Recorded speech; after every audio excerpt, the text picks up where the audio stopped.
Hi everyone, it's Christian. But I think you knew that already, didn't you?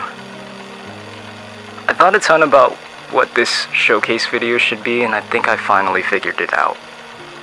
So gather around, kids. It's story time. I moved to Orlando around this time a year ago, and I remember making it my goal to land an opportunity that would put me on a path to building my career. You know, being a college student, I knew that I wasn't going to be able to find a big boy job just yet. But I had my eyes on something beneficial. And for an entire year, I was consumed by an endless amount of applications that felt like a waste, resume revisions, and interviews that led to nothing.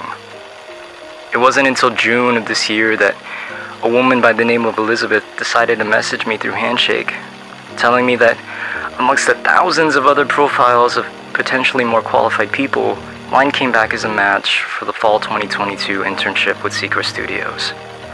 At the time, I was facing a lot of rejection, and honestly, I was frustrated, to a point where I didn't really talk to anyone outside of my family. So with nothing to lose, I applied. Surprisingly enough, Elizabeth viewed my application and emailed me within the span of 3 hours.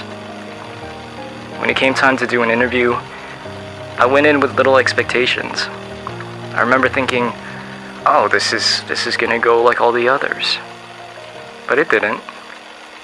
And after learning a bit about the opportunity, I figured that this could be something great. So I accepted. But a part of me still felt weird.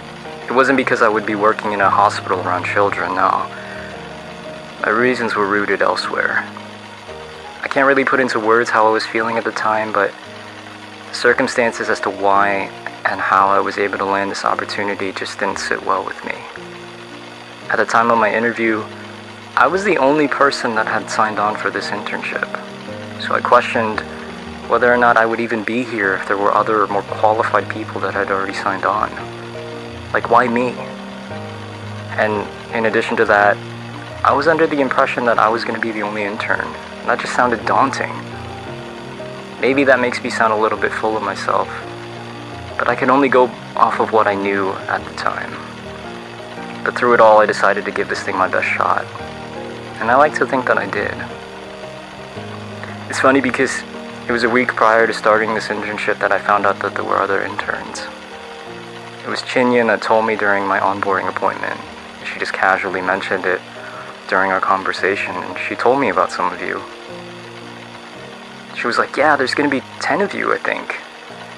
She said, one of them does journalism, another does game design, there's one that's in night phone, and another studies IT and digital media.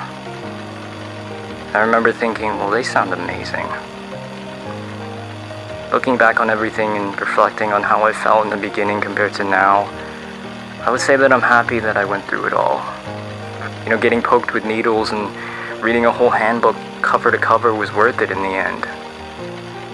I know that I always look like I'm uninterested or like I'm not enjoying myself, but I had fun during my time here. I got to learn about how to operate the different equipment. I hosted my own morning show. I made everyone create characters, and my most favorite part of all was getting to meet all of you. I'm going to be sad to say goodbye to you all. No, I may not have gotten paid for my efforts here, but seeing how happy we made these kids made me realize that what we did may not have meant much to us in the moment, but it did mean a lot to their families. And I think that's what matters most. With my graduation approaching this December, I couldn't have imagined spending my last semester of college any other way, or with any other group of people.